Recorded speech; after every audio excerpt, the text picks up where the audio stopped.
Hello and welcome back to Down the Slope. We've finished League Cup group stage action and we're going to give our season predictions today. But ahead of doing that, we're going to have a little recap over the group stage. Craig, how are we getting on? I'm not bad at all, mate. Not bad. I'd love to say your line of Hibs are doing good, so Harry's happy and Craig's happy, but it's a wee bit iffy just now, shall we say? Well, yeah. I think middle ground. Nice. And you and how are we getting on? Very well, buddy. Sun's shining. Summer seems to be here for the couple of days before it's going to take a downturn to the end of the week. All that it is competitive, but it's not really competitive shites out the way, and looking forward to the real stuff starting on Sunday. Nice. I know it's 30, 31 degrees down in London today, Oh, is so it? I'm not Oh. built for that weather, so I've just been trying to like stick in the shade because I refuse to not use the sun. But I'll stop bothering you with the weather report, guys. And let's just kind of look back at the group stage. Craig, how many games did you make it to in the end? I made it to three, I Nice. And think. overall thoughts, give us thoughts on results as well as the kind of performance under Gray so far as well. Thoughts and results, obviously, well happy, bar the obvious Kelty. Performances. I mean, the performances literally go with the results that we've had, to be fair.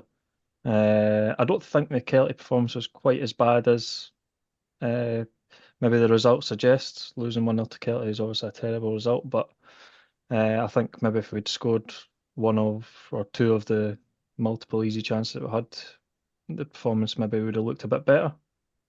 Uh, but ultimately didn't. So no, I'm neither in the sky or I'm not through the floor, so I'm kind of middle ground with that. Is it enough to get you a bit excited for the season ahead? Yeah, well, when we scored, what is it, 15, 16 goals or something we scored. So, uh, no, I'm excited-ish, but as Ewan said, the real test begins on Sunday, and I suppose we'll see then where we are, really. And you and talking about that game coming up on Sunday, we're not going to kind of dive into a preview for it, but from what you've seen in the group stage, how are you expecting Hibs to line up for this game and what do you think we can expect? Um, a lot of pressing actually. No, I know we've played against mainly part-time opposition, but I think that's been a noticeable difference for me since last season. I know Dylan Venti done a lot of running about last year up top, but I feel like we're pressing him with maybe more purpose and like it's a very sort of set plan to try and press teams higher up the park and or at least win the ball back quickly after we lose it, as opposed to maybe a more sort of retreating into shape that I felt we probably had under Nick Montgomery last season. You know, like there was very much a solid shape to us that didn't work. Obviously, still conceded a barrel load of goals, but it felt like once we lost the ball, that we it was then to sort of retreat and get set again, as opposed to a sort of high press and game, which I think that's probably the biggest takeaway. Playing with more natural width as well. With sort of Boyle and Milotnikov mainly playing sort of high and wide, which is enjoyable. We've scored a lot of goals, but the performances in three of the four games have been as you would expect, I think, which is a compliment, by the way, because a lot, as we've seen in the other game, you can struggle in these games. Hibs looked like a top flight side playing against lower league opposition in three of the four games. It should have been 4 out of 4, of course it should, but like especially coming out the first two games, it felt incredibly competent, which of course can only last a couple of days. I can't believe we're about 3 minutes in and I'm already disagreeing. I think everything you said there is right, but I think against Kelty it was a wasteful performance. I don't think that at any point they looked like they were on the same level as us. I just think that if we'd taken one, maybe two of the numerous chances, we would have comfortably won that game. So like I fully get what you're saying, and I get the result on paper is Yeah, unacceptable, but I don't think at any point it looked like it was two level playing teams. It looked like a team that had no, set up well to defend and then kind of grab their goal when it came. And obviously Hibs done the Hibs thing of switching off. So again, of not course. defending the performance or the result, but I just wanted to throw that out there. I love No, disagreeing with you, no, man. I think It's you always are fun. right, but like it is difficult to say. Like I think we still created a lot of chances, but I don't think we played well. I think in the other three games we have actually performed well as well. Like there was a real control around the performance. I don't think at Kelty we necessarily had that level of control that really showed like we are a top flight team and we are playing a lower league opposition. We were still decent, like we were fine out with the quality performance. Sorry, in terms of the quality of finishing, but I just felt like the other three games we were definitely a level above, which I mean it shows in the results. 5 goals in two of them and four in the other one, and really against Peterhead, what was it, 1-0 at halftime? We probably should have had at least four in the first half. Yeah, we In should all have. honesty. That's been a takeaway from me as well as missing chances. Like it's difficult to say when you miss so many chances and you also score so many goals, but you're also missing so many chances. It's Mhm. almost difficult in those games to be critical. Yeah. But I agree with you. I get what Harry's saying, and I kind of said it myself, I suppose. But it is almost impossible to defend a performance, even if it is very good when you lose a game. Not that Mhm. it was very good, but if you lose a game like you did against Kelty, it's very difficult to defend that performance Aye. overly and say it was good enough or say it was at the level that was required. But had we taken the chances, we would have won the game comfortably. So For it's sure. Harry, I suppose as well, like the main sort of takeaway, maybe especially out of the Kelty game, was that it sort of reiterated that the squad isn't quite where it needs to be. A lot's been made of sort of six changes and on the day. It was five or six, sorry. But I mean, it was still sort of our first choice front three. No, sorry, McCurdy started, but I think Milotnikov, Boyle, and Benny were still in the side, and that's sort of been the first choice three in the other games. What, like, are you? We're what, 2 weeks out after that Celtic game. We've not seen any other new bodies come in. Like, are you at a stage of worry ahead of the St Mirren game? Because I think it needs to be caveated that we're going to be doing these predictions ahead of the squad being fully complete. We hope. Yeah, well, yeah, I love a segue when you're taking me perfectly onto my next point, Ewan. Not ahead of the St Mirren game, am I worried, but the season as a whole. I think that with the size of club, we should be trying our best every year to be a minimum of fourth in the table. And I think with the squad that we've got, you'd be hard pressed to say it's a top 6 squad, top 6 squad at the moment. I think that there's definitely good players throughout it, but as you say, if we're going to have games in which we're, especially around Christmas time when you're quite congested, it does worry me that we've not really got the rotation options that we can bring in. I think after the first game of the season, as much as I like him, Dylan Vente has struggled, especially with clear-cut chances. He's had them in numerous games and not scored since, so we'd really need a striker. Yeah, obviously we all said at the start we needed patience. We'd rather bring in quality than quantity. But the thing I always say is I just don't like scouting teams work all year round. For me, I just like see with Hearts, for example, they kind of picked up a bunch of players that on pre-contract so that they could fill their squad. So essentially they had the pick of what they wanted. Why have we not done any of that? Like for I me, think it's it's just sorry, it's just mental to me that we've only signed, is it 4 total players so far since the start of summer? Like yeah, I get that we're trying to bring in the right profile and all that fun stuff, but we need to bring in like, as soon as yeah. it hits August, most of the good players are gone, and we're now going to have to look at loan options. We're apparently looking at Kukarevich, which would be a great signing, but as we know, injury prone. So yeah, I was going to say I'm majorly worried at the moment, and I hope that someone surprises me with bringing in a few good players. I would disagree on, and we actually spoke about this, I think it was the other day. Like, I don't necessarily think that Thatcher into August means you're scraping the barrel. I think there's different, at the start of summer, there's more free agents available and stuff. But I think the opportunities for bringing players in from other clubs, be that on loan or on permanent deals, or even still as free agents, because clubs will, maybe look to move players on and, terminate contracts and like mutual consents and all that, like as the window progresses. Like, but we ultimately need bodies. I think the caveat I would suggest to what you've said around, what Hearts did with the pre-contracts is that we have changed manager still, what, in May, June time, brought in a new sporting director. Like, so yeah, whilst the scouting teams work and yeah, they should have a bank of players and stuff, but from what we've said already, we expect a David Gray team to look quite different from what Nick Montgomery side would look like. So there probably is a different profile, not necessarily in character. You'd always want good characters at your club, but just in terms of,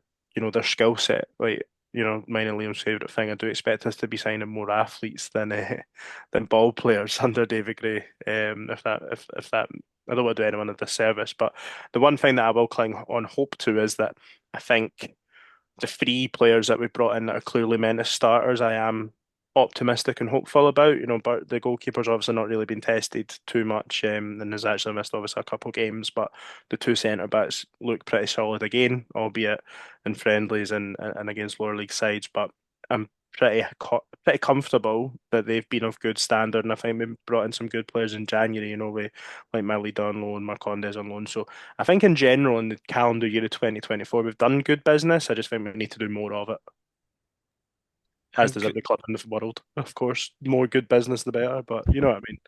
and Craig, you've kind of heard both ends of the spectrum. Me kind of close to the panic button, you and not as close I as am I think a worried, by lot the of. way. Just to Yeah, just yeah. to I am But worried. you're not. But I'm kind of press. I'm in the middle of pressing it. But Craig, where are you sitting on that? Twitchy. That's when we were in the group chats, I kept using that word. I'm like starting to get a wee bit twitchy now. Like I'm a big fan of players being in the door early in pre-season. Get a pre-season under the belt, gives the manager more time to get his ideas across. And I just hate this. Like once the games have started, you bring a player in, and then it's maybe like 3 or 4 games until you actually see them kick a ball or really get in a run in the team, and then you're almost at the case of, oh well, they're not going to start because they're not displacing this player yeah. uh, once we've started games.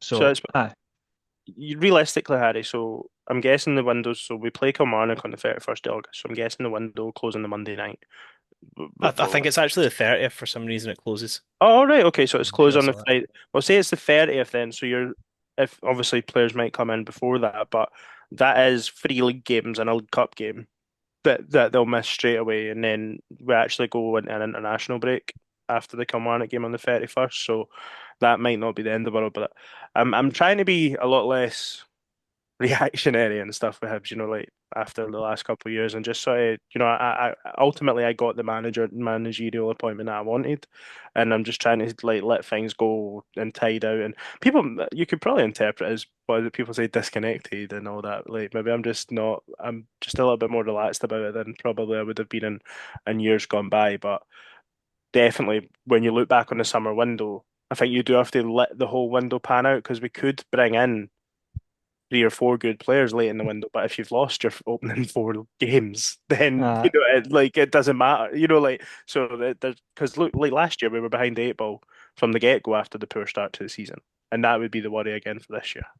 I'm kind of the opposite to you, to be honest. Normally, I'm a lot calmer, and I would like say to everyone, oh, let the club do their thing, like they're working away in the background.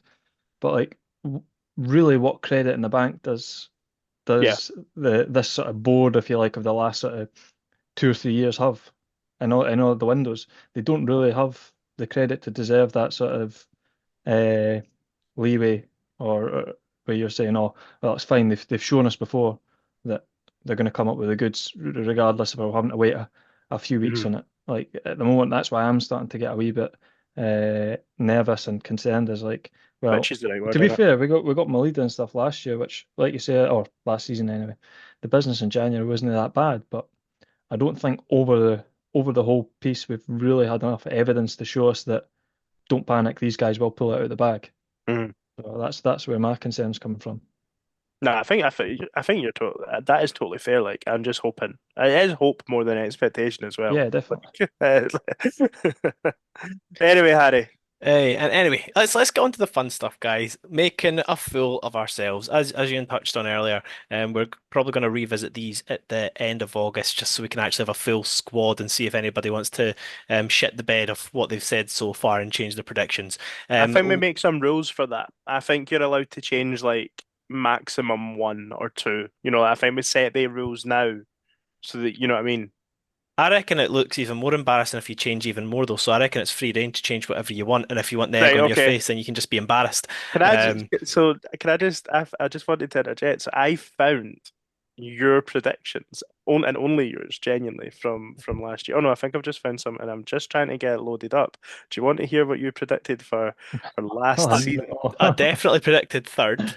Right, so And I reckon I predicted Boyle top scorer and player of the year. that's 2 out of 3 so far.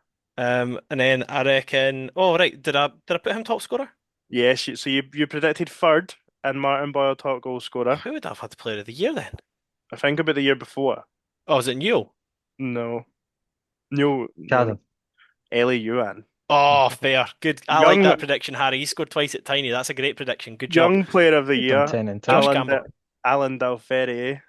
That's Signing of the that's my goal. season, Dylan Venti. Uh, Scottish Cup last 16. Was that right? Was that? Forfar, then lost to Rangers. No, we beat Inverness. I think it was quarterfinals, wasn't Ah, nah, it was it? quarters. And League Cup final.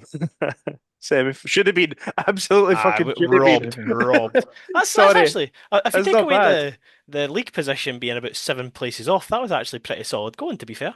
I will give you that, Harry. I will give you that. I've actually found another couple here, but I'm not.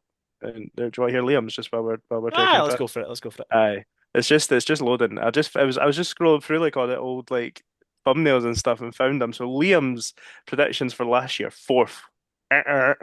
Joseph Newell, uh-uh. Lewis Miller, Young Player of the Year, uh-uh. Signing of the season, Ellie Yuan.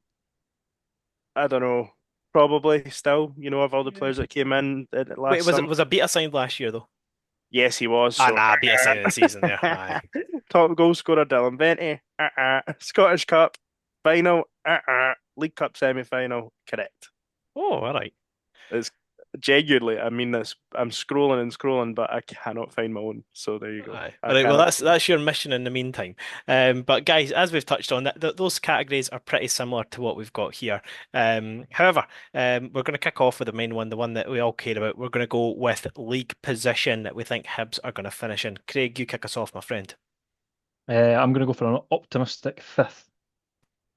It's actually tragic. That's optimistic. Talk me through the thinking. I don't think at the moment the squad isn't a fifth place squad, but I'm going to hope that we're going to get a couple of players in. And I think as maybe even the last couple of years has cost us. I mean, to be fair, what's cost us the last couple of years has been shite, but I think maybe a bit of depth is going to cost us. So I'll say fifth. But to be honest, I would take fifth. Like, if I was offered fifth right now, yeah, happy days.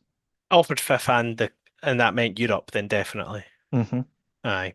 And I'll just chime in here. Liam threw out sixth place. He thinks that we're going to scrape into the top six. Well, he didn't actually say that, but he thinks we're going to get top six, but nothing better than that. Ewan, where's your head at? I think I'm with Craig. I've sort of this is the one. It's the biggest one. And it is the one that I've not quite been able to settle on. Fifth would be splitting the difference, so I'll go for fourth. Fourth, but without a challenge for third, if that makes sense. I still think our opposition over the city are quite a bit ahead of the rest of the teams outside of Glasgow. Don't think St Mirren are as strong as they were last year. Dundee have probably improved. Aberdeen, I would think, will have improved. Hilly, I don't know. I don't think they've lost many players, but yeah, I think that sort of fourth to seventh is going to be quite a little congested area again, and why not predict that we'll come out on top of that? Aye. So I've also went for fourth. The main cause is delusion, and I also think that Kilmarnock are too strong to not finish third. So fourth place it is for us. And then moving on to the cup placements. For the Scottish Cup, I reckon we get all the way to the final. David Gray likes the Scottish Cup. He's going to go on Does amazing. he? Never Um, mentioned it. Aye, nah, he's quite good with that. But I reckon we'll play Celtic in the final and we'll just get papped there. And speaking of which, I also, as much as I love a trip to Parkhead when John McGinn scores 2 goals, apart from that, I've not really enjoyed Parkhead at all, and neither have Hibs. So I reckon we get papped out by Celtic there, to be honest, the last 16 for the League Cup. Ewan, talk to me. Yeah, so I was thinking about the League Cup earlier, right? And I was like, why have I always predicted the final or winning it? And, like, surely we've got a dodgy tie or something at this round. And I'll tell you why. That's because in the 3 years that we've done League Cup predictions, 2 years we've not been in the group stages. And so I think we've done it when the draw hasn't been made or we've been seeded. And the other year we were out before we done the predictions. So I think yeah, look, it's boring. I think we're going to get beat at Celtic Park. I think it'll, what I will say though, I think if there's a round of any cup competition you want to get drawn at Celtic Park, that is probably the one. Like early in the season. I think did they lose last season in this round? I think they got put out early. I'm sure they got put out early Okay. last season. I might have made that up, but I'm pretty sure they did. And for the Scottish Cup, well, I feel like we get to Hampden all the time. I will say that it'll be a Scottish Cup final appearance, and I'm going to do what I used to slag everyone else off for and not predict if we'll win it or not. I'm just going to say we'll get to the final. Hey, you never done it either, or did you say semis? I said we'll get papped out by Celtic, you Raj. So you think we're going to get you've confirmed a defeat in the final. Ah, I'm yeah, leaving it yeah. open. Right. I suppose by saying, fuck it, we're winning the Scottish Cup because hey, why no? Why the fuck not, Harry? That's what I'll go for. Aye. Craig, are we keeping the good vibes going? What are you thinking for the cup competition? I'm going to change it up a wee bit. I had actually put that we're going to get put out in the next round against Celtic, but do you know what? I don't think we've won at Celtic Park since maybe Danny Danny Galbraith. Galbraith. Danny Galbraith, aye. My dad and my uncle were there at that one. Apparently, they were about scrapping with children, hanging over the barrier when we scored. So that's good sort of family in a nutshell there. Uh, so I'm going to say we're going to win. I'm going to say we're going to win at Celtic Park, and then we'll lose the next round, probably in a derby. Uh, and Scottish Cup, I'm going to say final. I think we're going to get the English sort of luck of the draw in terms of an easy run into the final. And then I think we'll come up against Rangers and lose. First time they'll beat us at Hampden. Oh, I I'm don't like sad, that. Harry. Harry, I'm really That's sad. Aye, that was a bit of a gut punch, right? Well, Liam has predicted that we will get to the semi-final of the Scottish Cup, and he also thinks that we'll get knocked out by Celtic. So we're introducing because although none of us miss him as a manager, I think it's fair to say we do miss his antics in the presser, and that's a certain Mr. Lee Johnson. So we're introducing the Lee Johnson Award, and this is just for anything kind of ludicrous that goes on within the Hibs sphere of football. So Liam has put in that his Hibs Lee Johnson prediction is that the golden quadrant will become a golden hexagon before the end of the season, which I quite enjoyed. Ewan, what are you thinking? So I know I said something just before the recording, but I'm going away from that. So I have looked at, and you know how we're saying the squad is weak. There's one area where we're not weak, right back. We have we've got four players that have played first team minutes at right back, and Whitaker, Megwa, Cadden, and Miller.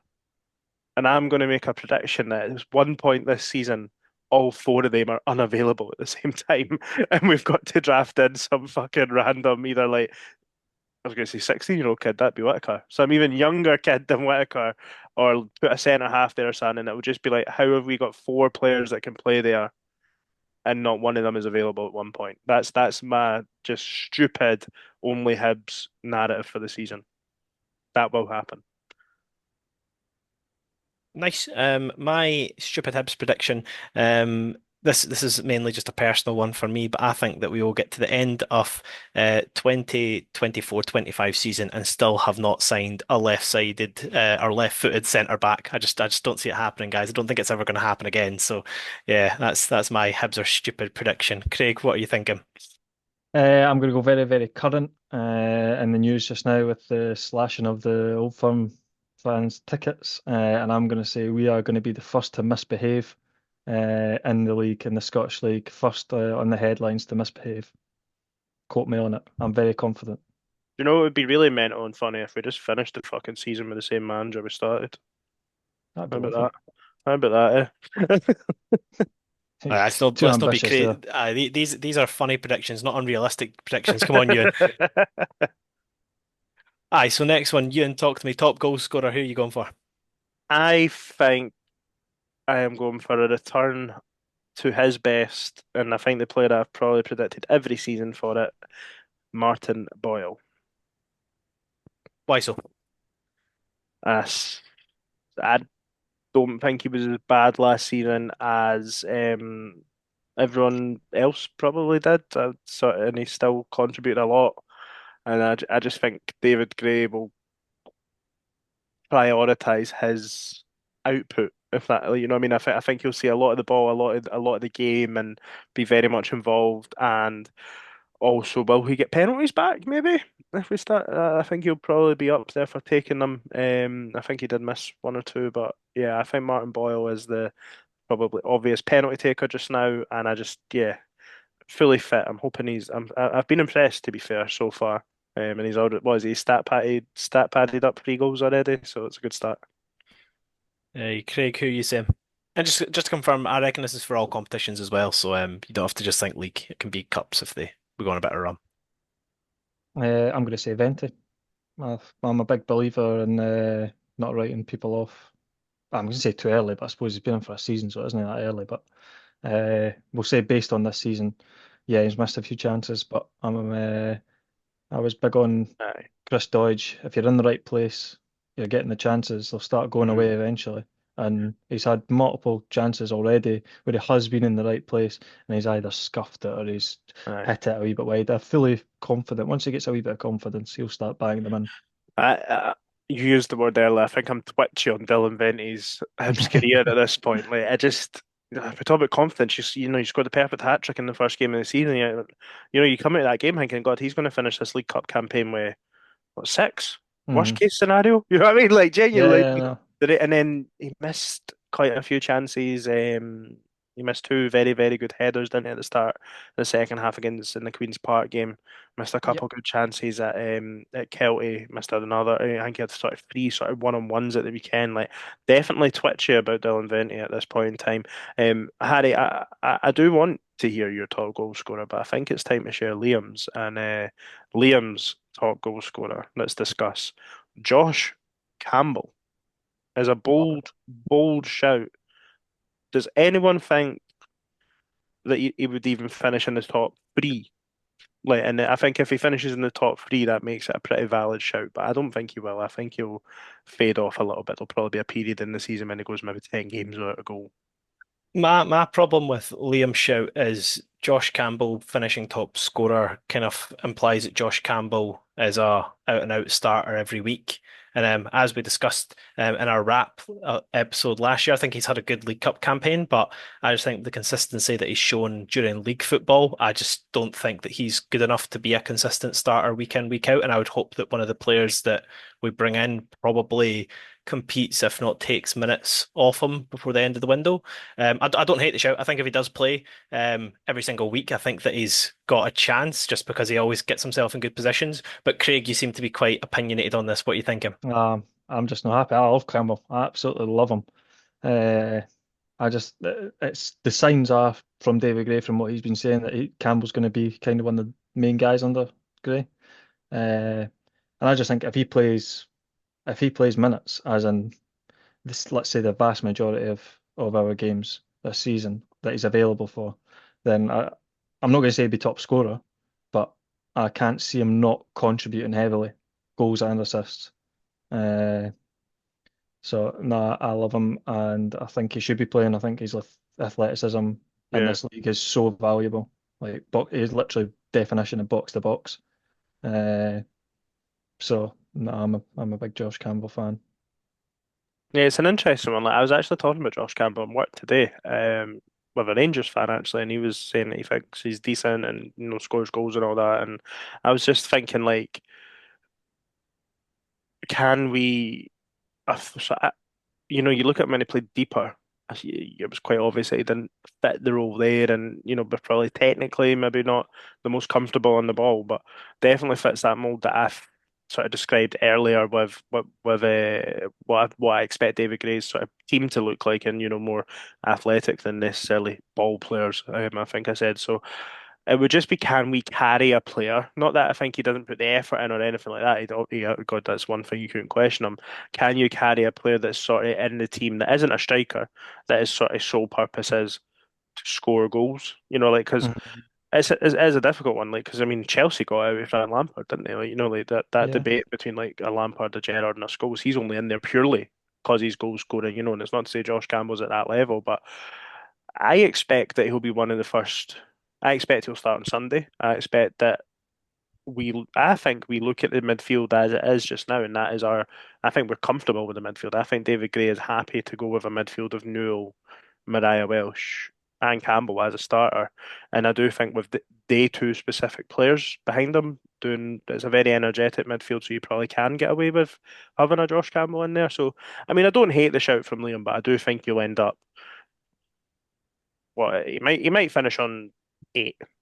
something like that. And I think that would be a great return for a midfielder. Just So think with just to players like confirm, him.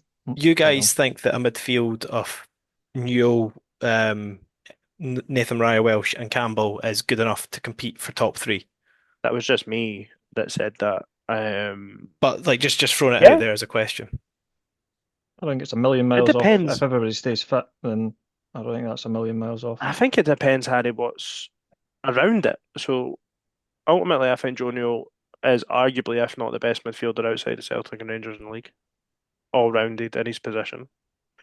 I do. I Harry's think going to be raging with that Harry one. Harry doesn't like stats, but I think stats over the course of a full season, he is the most rounded midfielder outside of Glasgow, of course, across the entirety of last season.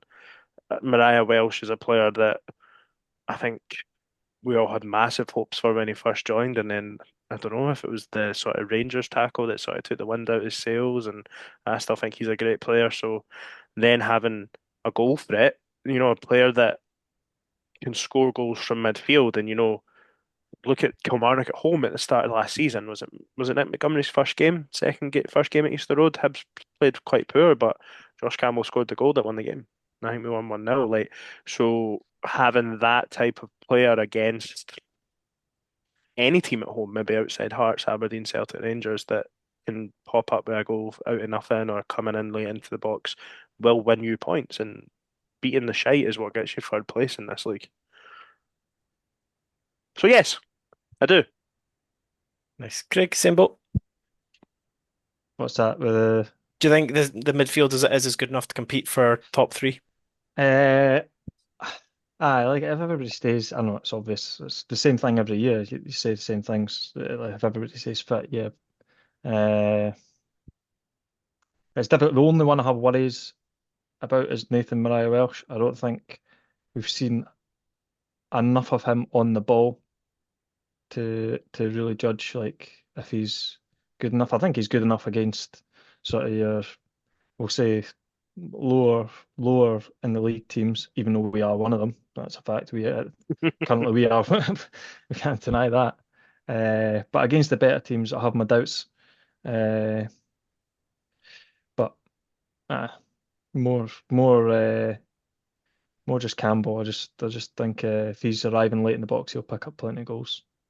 Well, Harry, do you tell me what do you think? So the team that finished third last season were Hearts, and forgive me for not being 100% certain of what Hearts' starting midfield was last season, but I would, I mean, Hammy Devlin, someone like that, probably played a lot of games for them. I'm looking at he played, yeah, 31 games for them last season. I don't think any 3-day players are poorer footballers I than like a Cammy Devlin, or I'm I, looking at th- other I players. think I think Hearts are the exception because Hearts have got the profile of That's very, very good defenders. I think that they're light years ahead defensively outside of the old firm of everybody else in the league, including Hibs. Like mhm.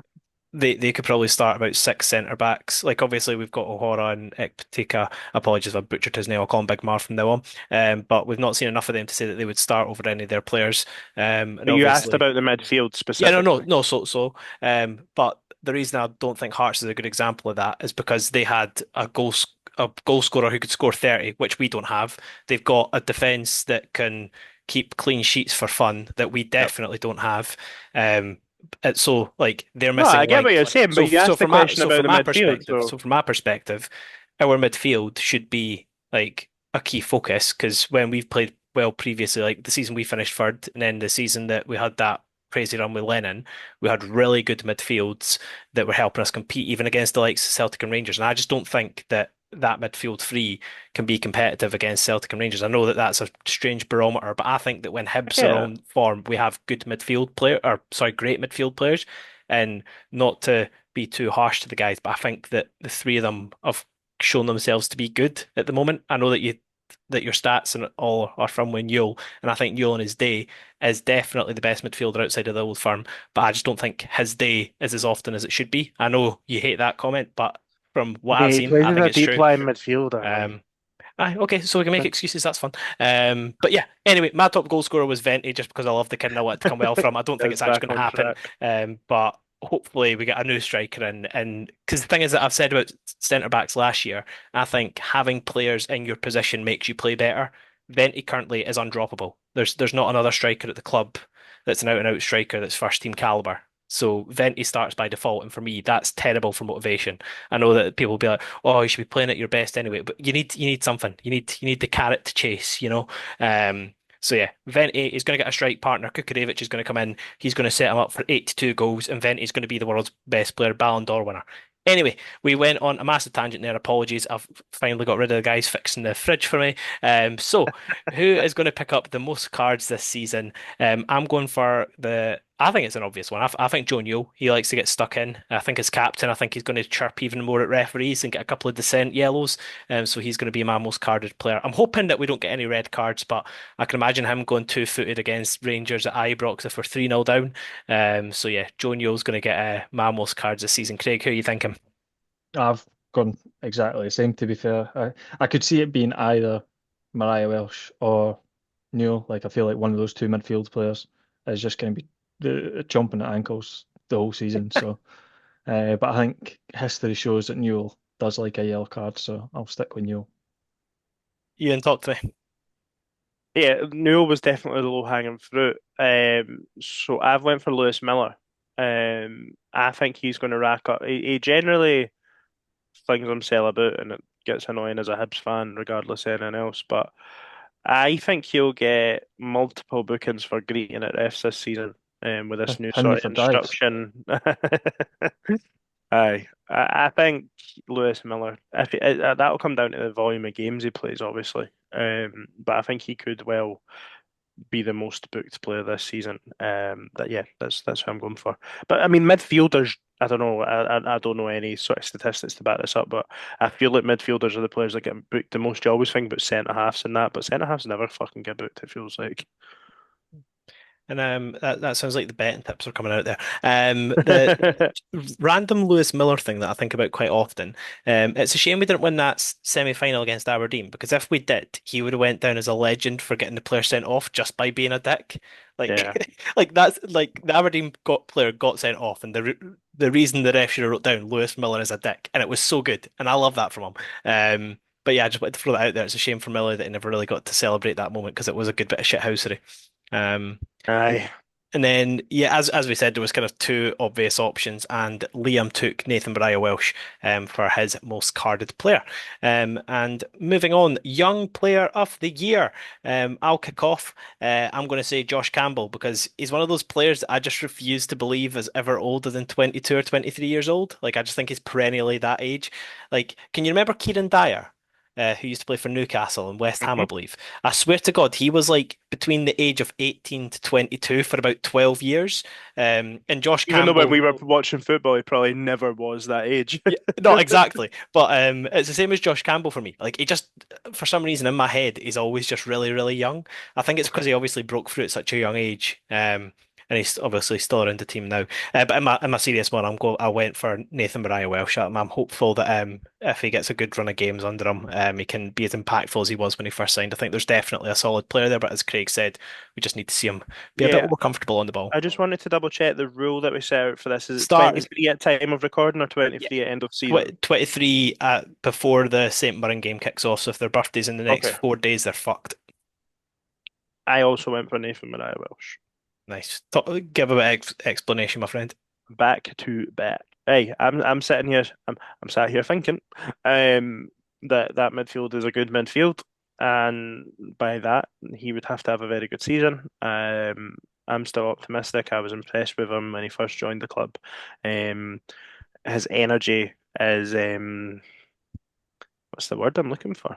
It gets you on. It gets you on board. It's trying to think of something. What's there's an adjective I was trying to say there, and I've Enticing, forgot it. encouraging, It, motivating, it draws you in, and it makes other people want to be better. Oh God, it's totally. contagious. Contagious. Yes, that's the word. That's what I was going for. And I think that is the sort of thing that gets fans on side. And I mean, if he can bring on board some goals like he scored at the weekend as well, that they will also stick in the memory. So I will go for Nathan Mariah Welsh. Nice. Times two for NMW, NWN. NW. Yeah, that one as well. Craig, talk to me. Who's yours? I'm just gonna. I want to plump for the obvious and say Milotnikov. I feel like that's kind of the easy option now, isn't it? I was just as you were speaking there, I was Googling what age Bursic is. 24. Uh, but Ah, yeah, 24, so I'm kind of not getting The, away with re that one. the reason I clarified on the age was Lewis Miller did again come into my thoughts. Obviously just because he scored two goals at the weekend, recency bias and stuff, and he turns 24 in like a month. But I don't know. I still think Chris Cadden's probably our first choice. I think when Chris Cadden's fit and healthy, we're playing 3-5-2, and Miller might be playing at right centre half. That's my prediction. Yep. So I'm just for a bit of fun, even though I think he might be loaned out, I'm gonna back Megwa because I think both Lewis Miller and Chris Cadden are relatively injury prone. Uh, for whatever reason for the both of them. Uh, but so I'm going to say Megwa's going to come in, and I'm going to give him young player. He's also our backup left back at this I was point, going to isn't say he? that. Aye, yeah. Hmm. Aye. And then the obvious one, which is what Liam took, is Molotnikov. And touch wood, and I don't want it to be the case. Do you think it's potential that Molotnikov could have the Ewan Henderson syndrome from last year? I don't personally think so. I just remember at the end of the League Cup group stage, was that Yeah. last year, year before, whenever it was, Hey, we last were year. we were all incredibly high on Henderson because he looked so good in those games, and then it came to the regular, like the actual league season, and he fell off. I think that due to his physicality and his ability to get stuck in, I'm not worried about Molotnikov, but I just wanted to open the question to see if there was something that has crossed your guys' mind. Um, I suppose, yeah, but the reason no is he's that much younger, and like you had that back catalogue of Henderson, being very great for the 6 months that he had played with the club before anyway. Milotnikov, there's expectation differences as well. I think everyone thought Henderson was going to be a pretty promising sort of prospect for the club, whereas, um, and it was actually the year before. Now I think about it, That actually, was, yeah. aye, but I think Milotnikov is in a more of a Josh Doig category maybe than a Ewan Henderson category. I know Josh Doig came in the summer that we didn't have the League Cup, but he came straight into the starting 11. And Craig, any final thoughts on Molotnikov there? No, none of the same worries about like the Henderson sort of situation. I think physically it just looks light years ahead of where Henderson is just now. Uh, I know what it'd be like 6 years younger or something probably like that. So no, it looks a confidence player. That's something I'll say. He looks like most wingers. To be fair, and he's young, so he'll be inconsistent. But he does look like a player when he's feeling it. He's really feeling it, and when he's out of game, he just kind of drifts out of it. So no, I'm looking forward to him. That is Molotnikov is the one I had down originally for a young player, but no, I'm looking forward to seeing how he gets on this season. Nice. And speaking of new players, let's talk about our signing of the season. Craig, I'll let you kick off. Who do you think is going to be signing of the season? Well, we've only got four to go on so far at the time of recording, so it's not that difficult to choose. But I think by far the most impressive so far has been O'Hara. He's looked to the business like again against lower league opposition for the most part. To be fair, we've played obviously Watford and PAOK, and I think he's looked solid in all the games. He looks a proper decent athletic sort of prime age centre half, which I'm buzzing because it's been too long. So I'm going to say him. Nice. Ewan, anything different? Nope, same here. I mean, we've only got four to choose for, and two of them play the same. And all of them, there's two centre halves, two goalkeepers. O'Hara needs to fix myself every time I got to say O'Hara. O'Hara for me had it. Nice. Well, I'm going to mix it up because I love You're going to say high. Mykola Kukarevich. Oh, not yet, not yet. That's my September one I'm swapping up to. But I'm going to say I love high scoring centre backs, and I reckon Big Marv is going to get in amongst the goals quite often. I could see him hitting like 7 or 8 goals to set pieces, and it seems like we're actually good at set pieces for a change, which is refreshing. So yeah, I'm going to go for Marvin Ekpiteka. Is that what we're going for? Have I butchered that again? Yeah, you got it wrong again, I think. Ah, that You put an Ekpiteta. extra K in there. have I? All Uh, right. We tried. And that's the main thing. That's the main thing. I didn't Um, worry, Harry. Inverness is hyphenated according to you, so it's all right. oh no, All right, well, now I feel attacked, so that's great. And load of just loans. to say, I'm the only one that went different because Liam also went for O'Hara as his signing of the season. So, big pressure on the big man now. But I suppose, ideally, we've probably got another four options to choose from by the time it hits the end of the transfer window. I think we'd all hope. Um, so I'm going to kick off my most improved. And we were chatting about the midfield, and I was saying I don't think it's quite caliber to be competing, but I think it will when this man breaks into the team and kind of finds his groove. And that's Dylan Levitt. I'm a big Dylan Levitt ambassador.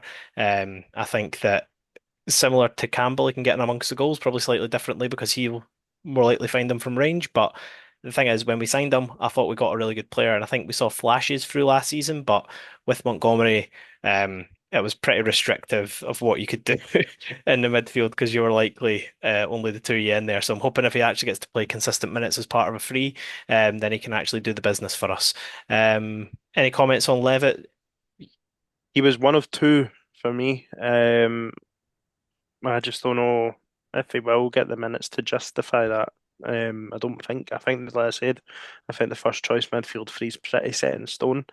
My worry would still be that for all the minutes he has played in pre-season and in the League Cup, David Gray still utilised him very deep, and you know, against the teams that we've played, that is probably the position to play him. Like they know he can still be physically not dominant, but he can hold his own and against that sort of, he's fitter, he's a full-time footballer, so he's faster in the brain, but against top flight opposition, I would worry him about him again in the deep lying midfield role. I don't question his desire for that Aberdeen goal, but their team just ran past them in that semi-final, and that's just my one concern. He's a fantastic footballer. I think that's obvious. He's a very, very nice to watch football player, but just his physical attributes are just lacking a little bit, I think, for this league, which is a shame.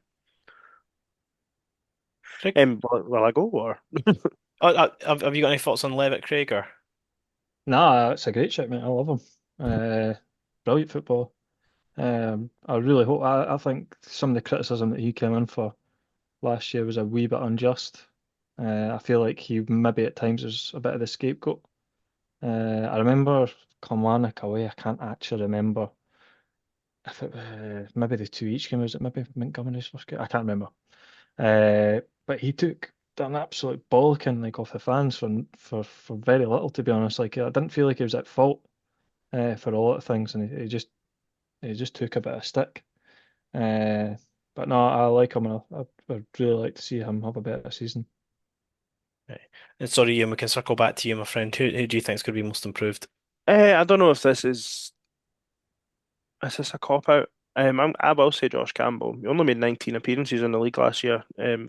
Obviously a combination of injuries and just not being fancied. And I think it is going to be a big season for him. I think David Gray's going to put a lot of responsibility on him, and I think he'll have a fairly high scoring campaign, like I said earlier. Pushing towards double digits. I think he'll maybe come up just short, but I think he'll probably play 30 plus league games if he stays fit this season, and I think he'll be quite a big contributor. Nice. And Craig, your man? I'm going to go for Lewis Miller after he took a bit of a pasting on this podcast a couple of weeks ago from Aki. I know he was not too keen and not too big a Lewis Miller fan, but I think he's a good character. I think I don't think he was stinking last season, but he definitely wasn't that great. Uh, Started well, didn't he? And then yeah, he had a couple of shockers, didn't he? He seems to go through bad spells, like spells where he is really poor for a good number of games. But no, I'm going to say Lewis Miller. I think he's maybe going to start to displace Cadden a wee bit. I like the look of him and Boyle on that right hand side. They seem to have quite good chemistry. A wee bit of an understanding. So no, I'll say Lewis Miller. Nice, I like it. And then Liam's went for Dylan Venti. I think that's an interesting one because it's a shame he's not on because I'd like to get his thoughts on what it is because I think the general consensus was for the most part the strange system we played last year didn't really allow him to utilize himself. So yeah, interesting. well, I mean, not to speak for him, but if he scores 20 goals, then it's going to be hard to say he's not the most improved. You like Yep. that sort of theory, I would think, is what's been applied. Although he doesn't have, I would love to question him on not being top goal scorer, but being the most improved. That would be a. He's covering bases here. Yeah, no, if what do you call it? Because I reckon for Venti to be most improved, minimum, we're looking at like 12 goals, but with like a lot of impact on games outside of that as well. So like potentially a lot of assists and then just kind of harrying people and being really annoying. Um, so then we're talking about Campbell getting at least 13 goals minimum. So interesting, interesting. I think we've had some tactical voting from Mr. Fogarty here, or he's just not been paying any attention to what he was frightened in before. One of the two. So Yeah, it, he had a big weekend. He was still being tired when he put it together. aye. And then last one, and it's the one that everybody gets most excited for because we even have an event for it. Player of the Year. Ewan, kick us off. I will double, triple, quadruple down and say that Josh Campbell will get the Hibs Player of the Year this season. Um, he's going to be a starting name on the team sheet. He's going to score goals. He's going to harass defenders. Because, like I said, if we're going to be a high pressing team that tries to press, then Josh Campbell's going to be a huge part of that. And I think he's going to have a good season. And maybe a very good season in what might be a fairly average to good season for the club, and that usually is enough to get you over the line. Josh Campbell for me. That's what I'll go for. Which, by the way, that's quite the 180 from me. A couple of years ago, I was not a fan. I wouldn't be surprised if even last year, for our like keep buy sell, we'd all said like loan him out for a year to like League One. Not Um, last year, Harry. Jesus, the year before he'd almost scored double figures. aye. Albeit about seven of them were against Aberdeen. Yeah, true. Craig, what are you thinking? I'm absolutely on board with that. I try not to gush over him too much earlier, uh, but no, I'm Josh Campbell all the way. Uh, in his natural position, he's getting played to his strengths. He's getting played this year to be athletic and up and down the park. I think he's going to be that later arriver in the box. I think he's going to pick up plenty of goals. I also think that Dylan Vente will still be the top goal scorer, but I think Josh Campbell will contribute the most to the team, uh, both in an attacking and a defensive capacity. So, Josh Campbell, you're my man. I'm sticking with you, even on the what is it, the end of August rerun of this one. I'm sticking with Josh Campbell, Player of the Year, full stop. All right. So I love Josh Campbell. I'm a massive Josh Campbell fan. I think he's great. I think he's a good player to have around. But I just don't understand what's happened in the League Cup group stages and a couple of friendlies that's made him go from a decent player to have in the squad to the best player at the club. Like, sorry if I'm being unhinged, but I just think you guys are being slightly mental here, to be honest. No, Like, I love Josh Campbell and I would love to have egg on my face. Around this, but I just don't know like why the sudden Josh Campbell's the what you got Player of the Year? It's absolutely the PR that's went around him. Like, yep. Aye, but I think David Gray spoke about him and had it. And but player of the year doesn't mean best player at the club. I know it should, but it doesn't. Jordan Beatt's one of the best players at the club. Ellie Young's the best player at the club, in my Jordan opinion. Obita got it last year because He's the most consistent. Like, the the way you win Player of the Year if you're not a striker or a winger, is if your team's shit.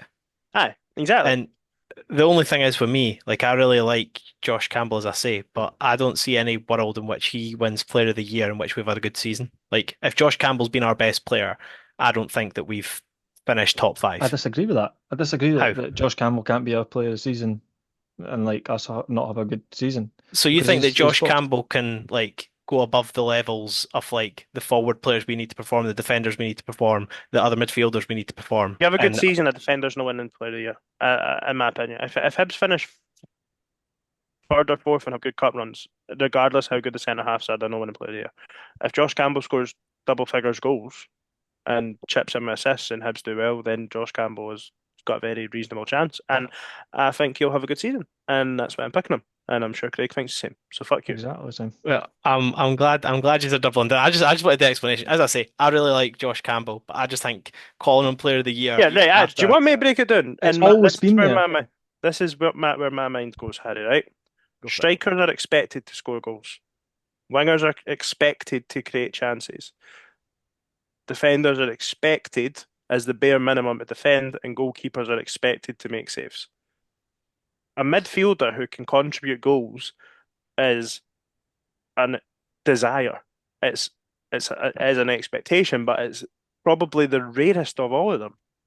There's probably more strikers that can hit 10 to 15 goals in this league than there is midfielders who can hit 8 to 12. And I think in the right system, he actually can do that. He has shown that he has a knack for scoring goals. And that's why I don't think, yeah, is he the stereotypical, who's a better football, him or Dylan Levitt? Dylan Levitt is a better football player, in my opinion. But who will be more functional and contribute more to a Hibs team? I think it's Josh Campbell. I know that sounds so mental, but like, how can you say the lesser player? But I think he is more rounded for the league that we play in, and also for the position that he's going to play. Josh Campbell will most likely, if he plays, be the most advanced of a three. Dylan Levitt will most likely be the deepest of a three. And just in my opinion, that Josh Campbell, that role suits him to the ground. He doesn't have to be overly involved, and he can focus on scoring goals, creating chances, and being a fucking nuisance. And I find that, well, everyone likes scoring goals. Like fans will go for those that score goals. So that's where I see it. I think you're doing him a disservice, and we're probably blowing him up too much. But hey, Yeah, as I was like, I'm just trying not to do him a disservice. That's why I just wanted to clarify there. Because I literally think if you watch our like end of season pod last year, I just don't think that things have changed drastically enough I from us wasn't saying. on that. Um, but like I reckon when we do those episodes, we're typically on the same vibes as each other. I don't think that things have changed enough since then to now to make me think from a player that I'm like, yeah, he's nice to have around to, yeah, he's going to be player of the year. That's what I'm saying. I love the boy, and I would love this time next year to be like, I can't believe I said that about the best player in Scotland.